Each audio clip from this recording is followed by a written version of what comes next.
This is my true story. I lived my whole life believing family was my greatest treasure, that the son I raised with love would one day protect me. But instead, he turned his heart into stone.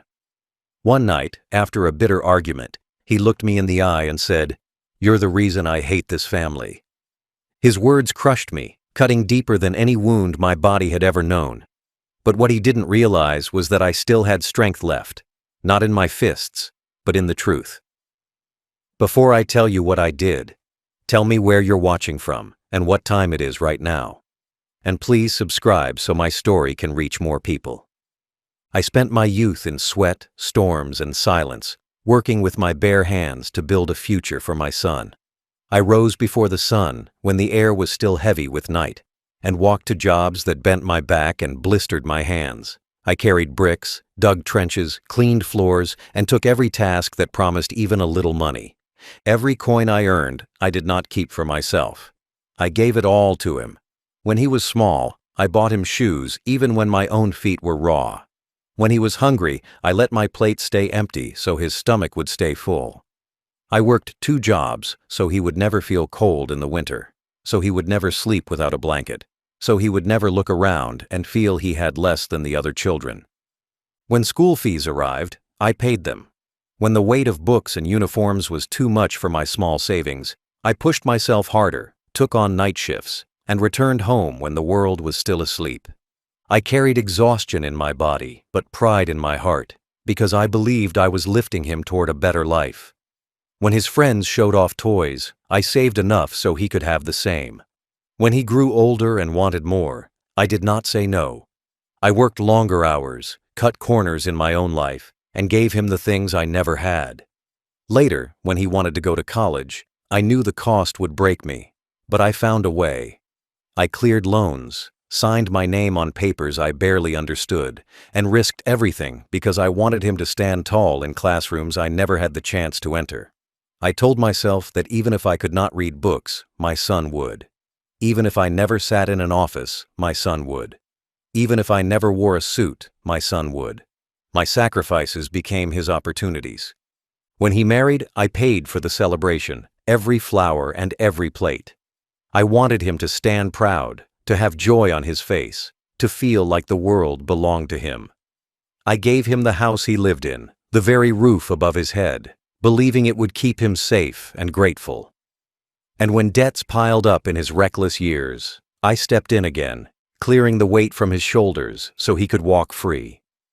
Time and time again, I erased his mistakes with my money, my sweat, my sleepless nights. I thought these things would create love. I thought that when age weakened me, when my hands shook, when my body grew tired, he would look at me and see not a burden, but the reason he stood where he did. I believed he would care for me as I cared for him, speak to me with kindness, sit with me in the evenings, and honor the father who had given everything. I believed sacrifice would be rewarded with respect.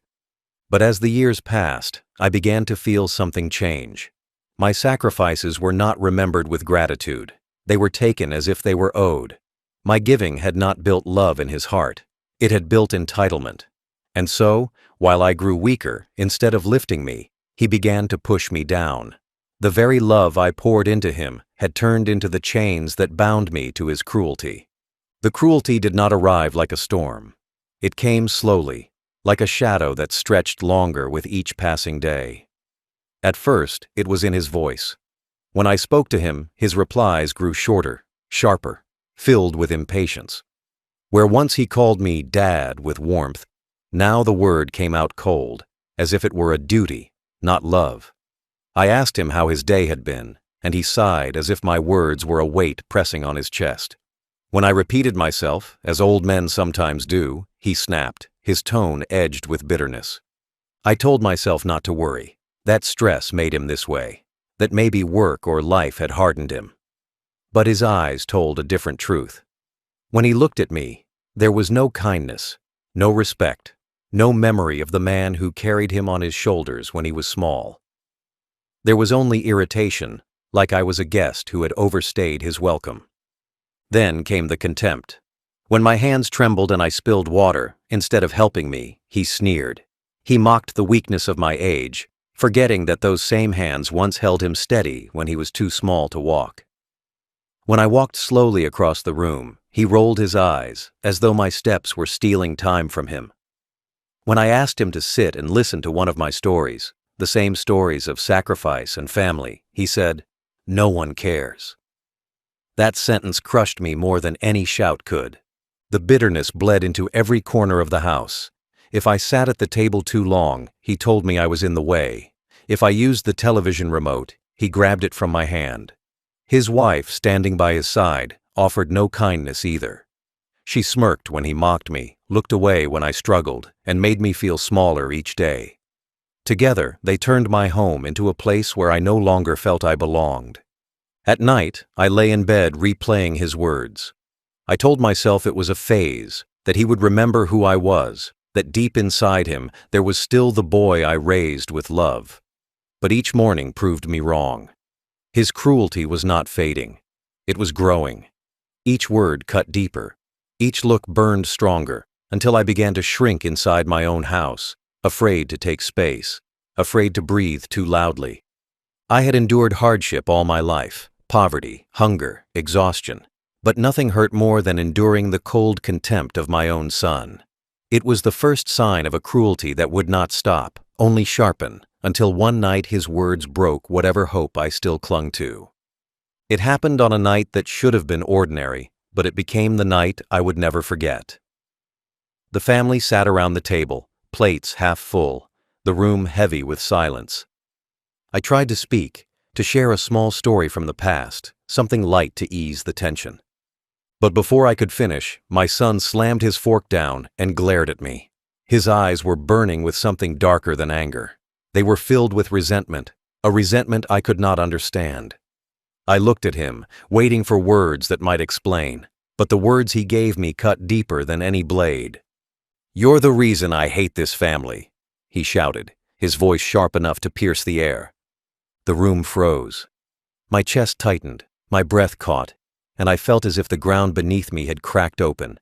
My ears rang with the echo of his cruelty, each word pounding against my heart. Hate.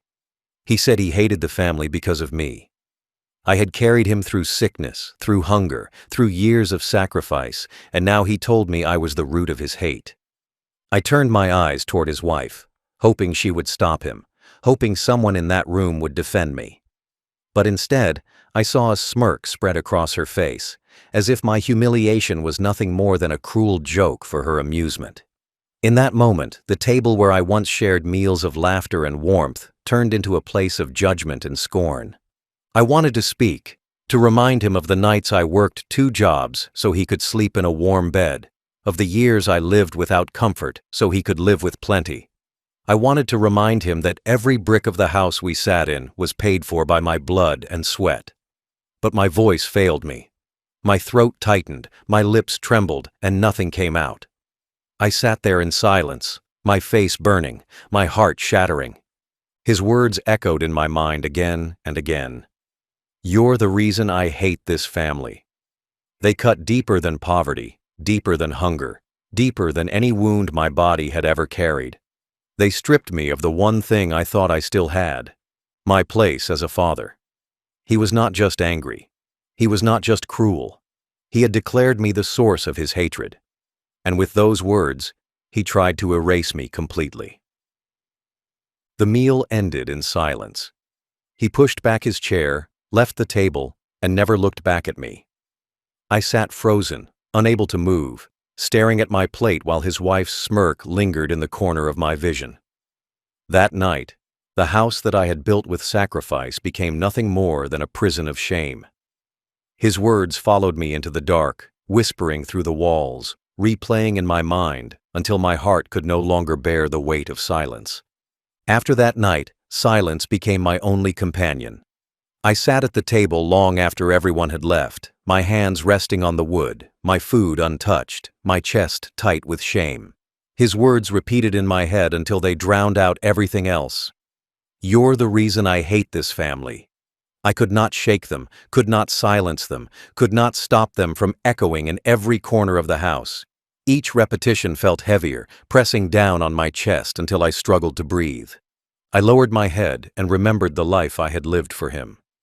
I saw myself as a younger man, walking through rain with torn shoes, working shifts that stretched through the night, carrying bricks until my body ached. I saw the nights when I skipped dinner so he would never go to bed hungry, the winters when I wrapped myself in thin clothes so he could stay warm. I remembered rushing home from work to sit by his bed when fevers made his small body shake, whispering that he would be safe because I was there. Those memories had once filled me with pride. Now, they filled me with sorrow, because all of that sacrifice had turned into the fuel for his hatred. As I sat in the quiet room, my face burned, not from anger, but from humiliation.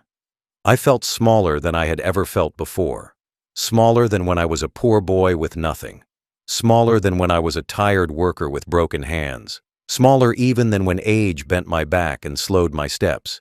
Because this was not the humiliation of weakness or poverty, it was the humiliation of betrayal. To hear from the mouth of my own son that I was the reason for his hate shattered something deep inside me. The house mocked me with its silence. The walls I had built with my sweat seemed to echo his words back at me. The floorboards creaked under my feet as if they too carried his scorn. Even the chair I sat in felt heavy with shame, as though it knew the man who once built and sacrificed now sat broken and unwanted. I could not escape it. Every corner of the home was a reminder that my sacrifices had not been honored. They had been twisted into chains that bound me to cruelty. I tried to tell myself it was anger, that he did not mean it, that maybe he would apologize. But deep inside, I knew the truth. Those words were not spoken in a moment of weakness. They were the truth of what he felt, the truth of how he saw me. And that realization cut deeper than anything else. It was not just one cruel sentence, it was the mask falling away, revealing the contempt he had carried in his heart for years. I sat in silence, my hands trembling, my heart heavy, my mind replaying every sacrifice, every smile, every moment of love I gave him. The shame was unbearable. The boy I once carried on my shoulders now carried only hatred for me. My humiliation was complete. But in that silence, beneath the sorrow, something else began to stir, a seed of strength I had forgotten I still had. My son thought his words had erased me. He believed that by telling me I was the reason he hated this family, he had stripped me of every last shred of worth. He thought I would sink into silence and accept his cruelty as truth. But what he forgot is that power does not always live in youth or strength. Sometimes power lives quietly, waiting in the hands of the very person dismissed as weak.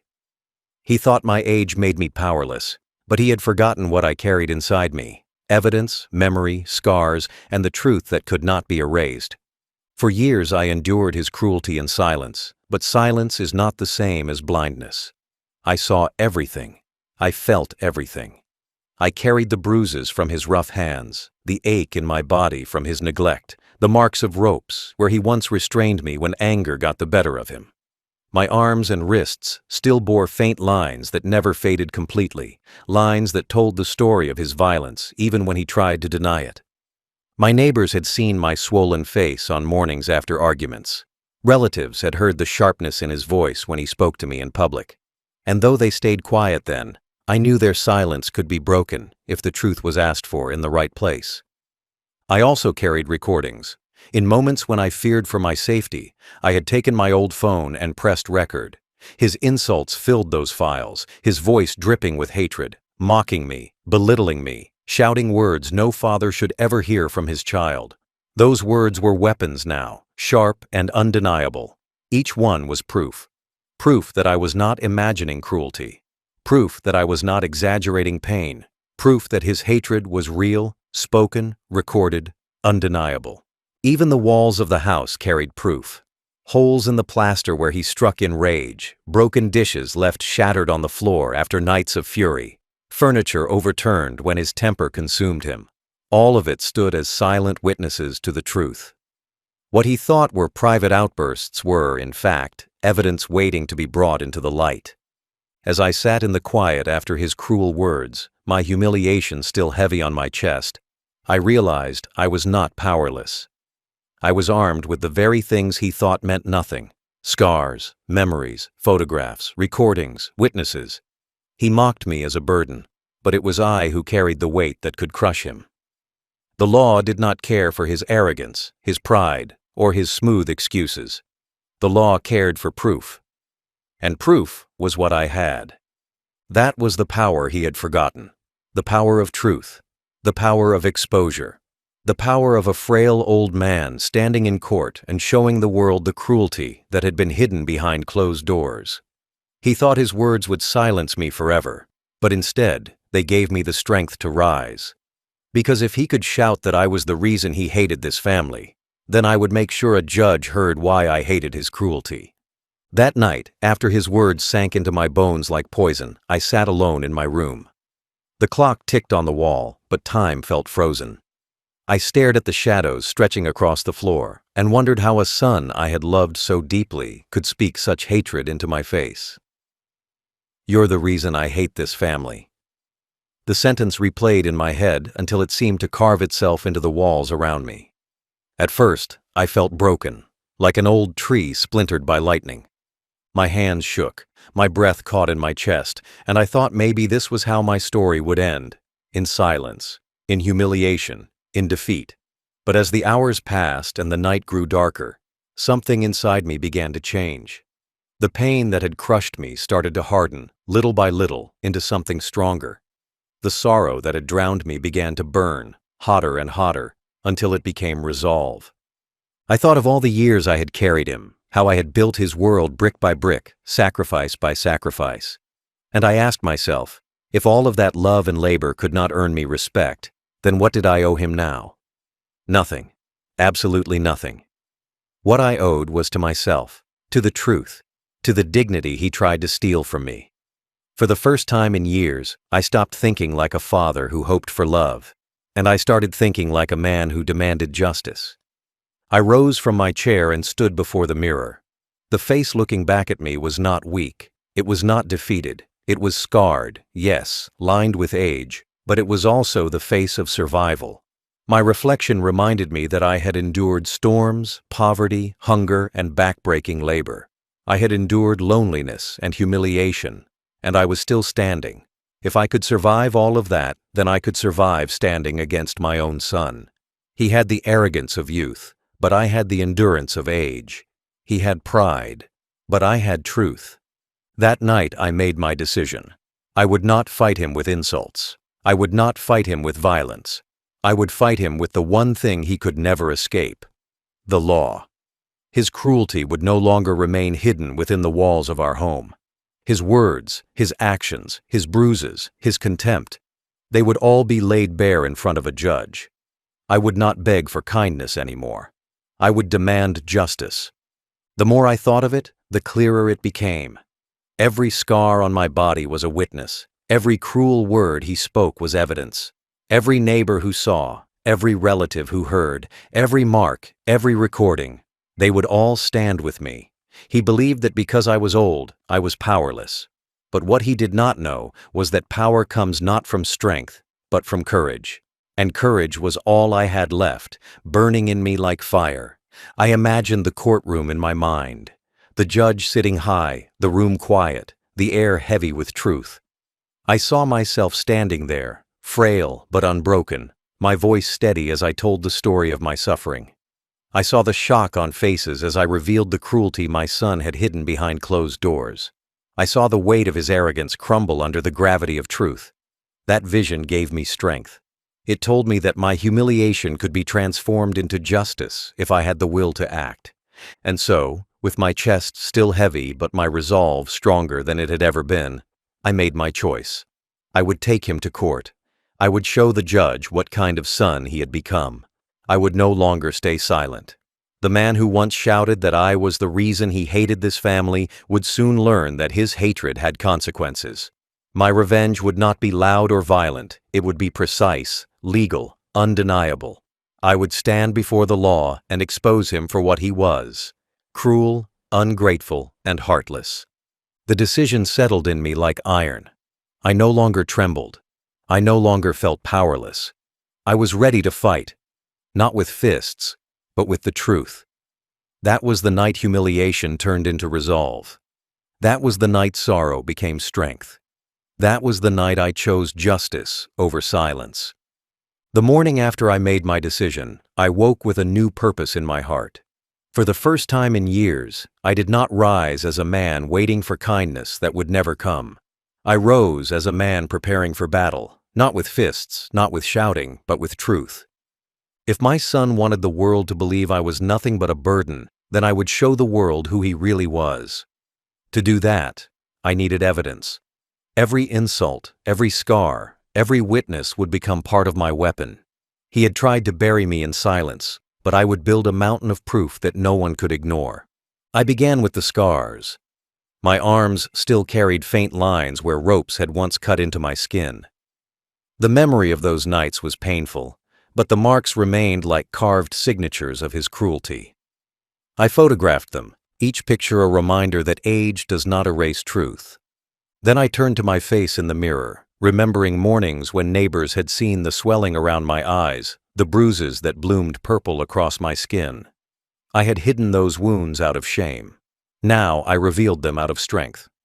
In old drawers, I found the few pictures I had taken back then, not knowing why I saved them. Now I understood.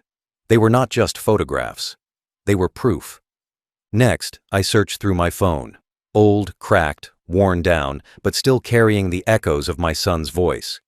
I had pressed record during nights when his anger boiled over, when his words stabbed at me like knives. I played them back, one after another. His voice filled the room again, mocking me, belittling me, shouting that I was worthless, that I was the reason for his hate.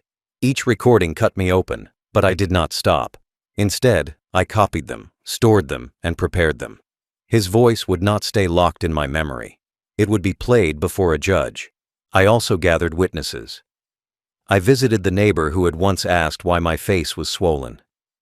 At first she was hesitant, but when I explained what I was doing, her eyes softened. She promised to tell the court what she saw, that she had noticed the bruises, that she had heard the shouting through the thin walls. I called a relative who had been present during arguments, someone who had heard the sharpness of his voice.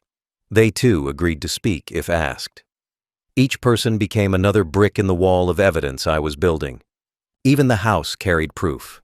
The broken dishes I had swept up, the holes in the wall from his rage, the chair with cracked arms where I had once been tied. These were not just objects, they were witnesses too.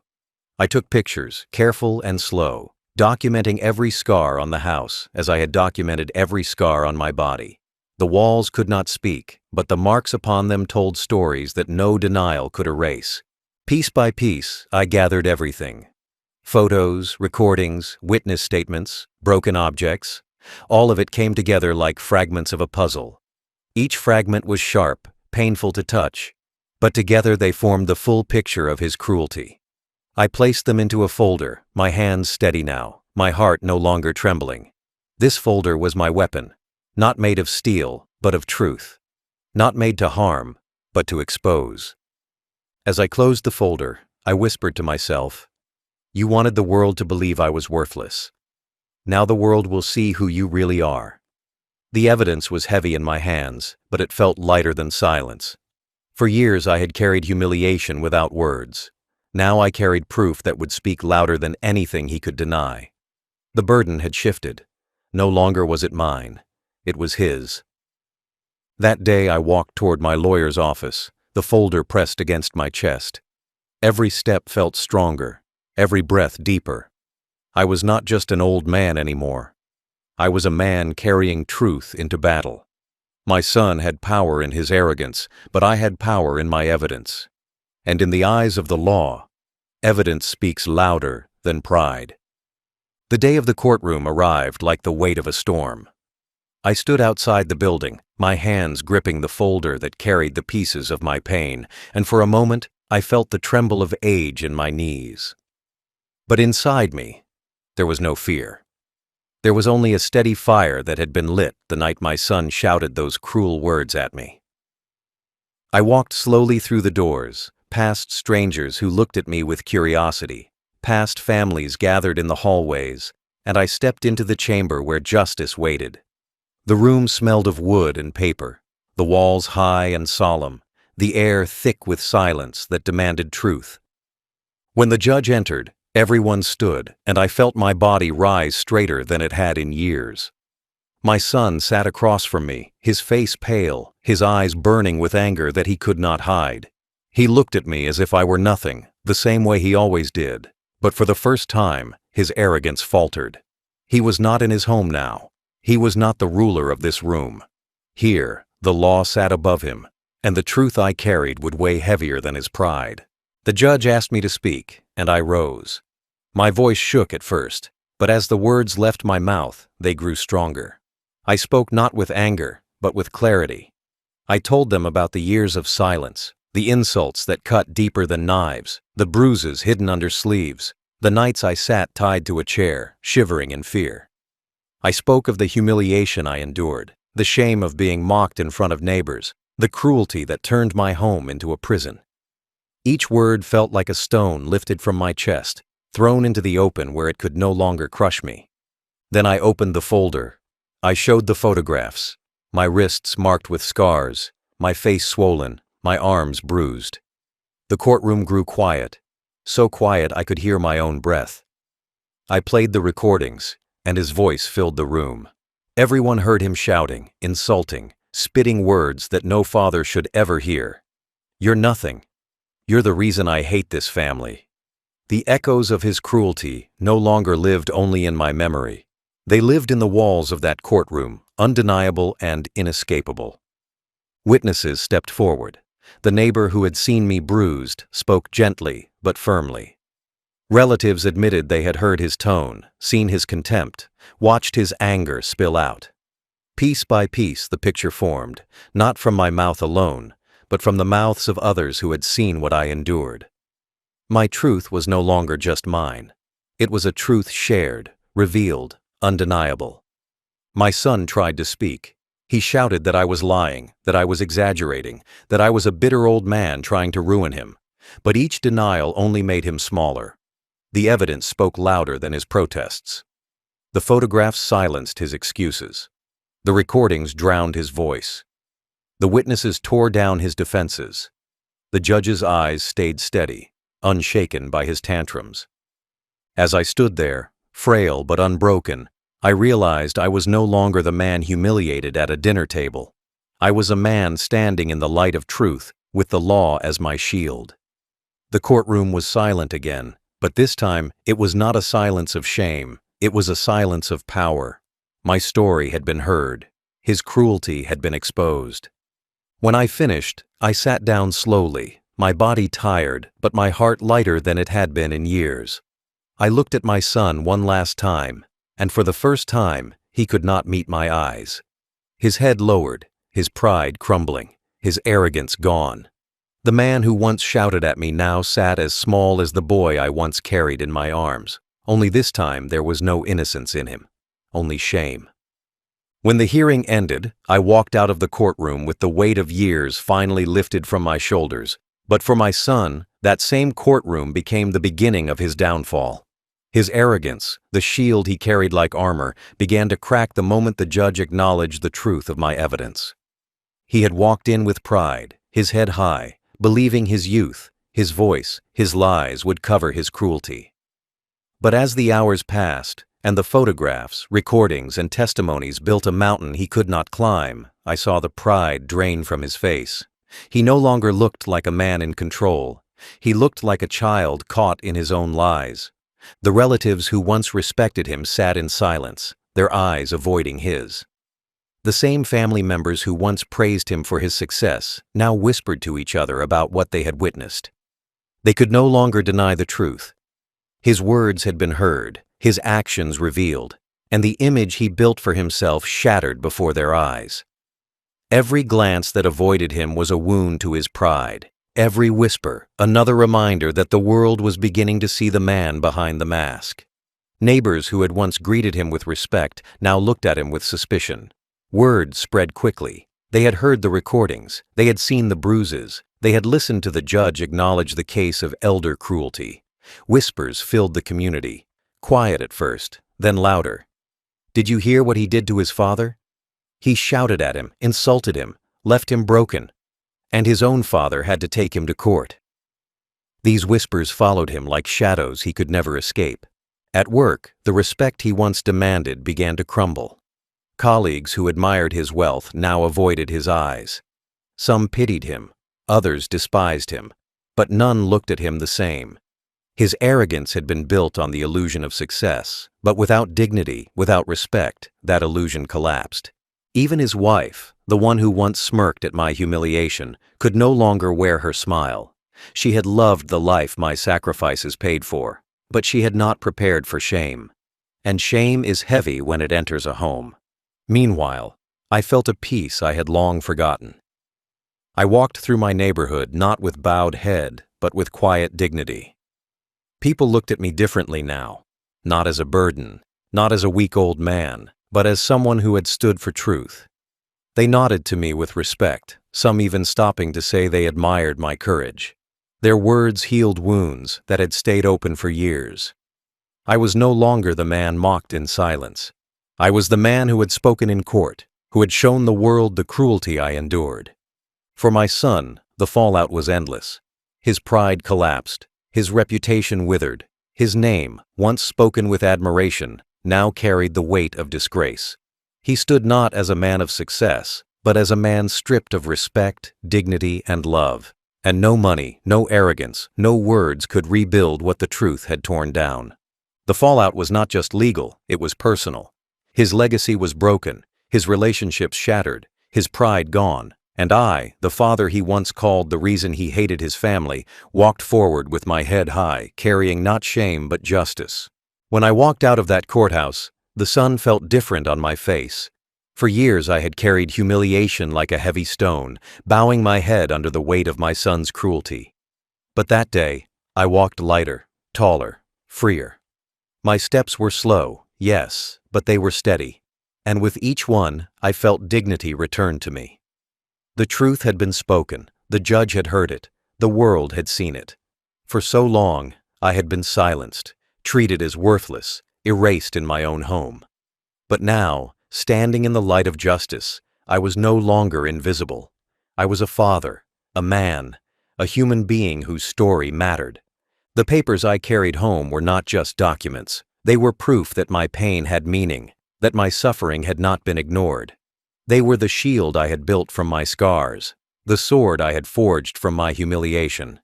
My son could no longer shout me into silence. He could no longer twist the story to make me look small.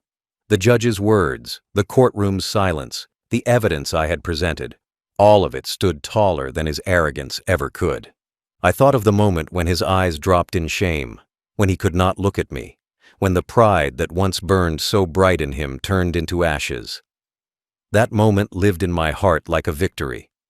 Not because I wanted to see him destroyed, but because I needed to see the truth win. For too long, cruelty had ruled my life in secret. Now it was out in the open, and he could never hide from it again. In the weeks that followed, I found peace in the simplest things. I sat on the porch in the evening and watched the sunset without fear of being mocked. I walked to the market, and people greeted me with kindness, their eyes filled with respect. Even those who once looked away now stopped to speak, to ask how I was doing, to tell me I was strong. Their words healed me more than they knew. For the first time in years, I felt like I belonged, not as a burden, but as a man who had stood for himself. My son, meanwhile, lived in the ruins of his pride. He carried the stain of disgrace wherever he went. Neighbors whispered, relatives avoided him, and his name no longer carried admiration. The respect he once demanded had been stripped away, and all that remained was the truth of who he was. The man who shouted that I was the reason he hated this family now stood as the reason people whispered about cruelty, shame, and downfall. He was left with nothing but the echo of his own words, words that had come back to haunt him in the courtroom. I did not celebrate his fall with joy. I celebrated my rise with peace. My justice was not about revenge. It was about restoration. It was about standing in front of the world and saying, I am not nothing. I am not a burden. I am not the reason for hate. I am a father who gave everything and who refused to let cruelty be the last word. And so, my story ends with dignity. He said I was the reason he hated this family. But I stood in court, held up the truth, and showed the judge his cruelty. That was my justice, and I carry it proudly until my final breath.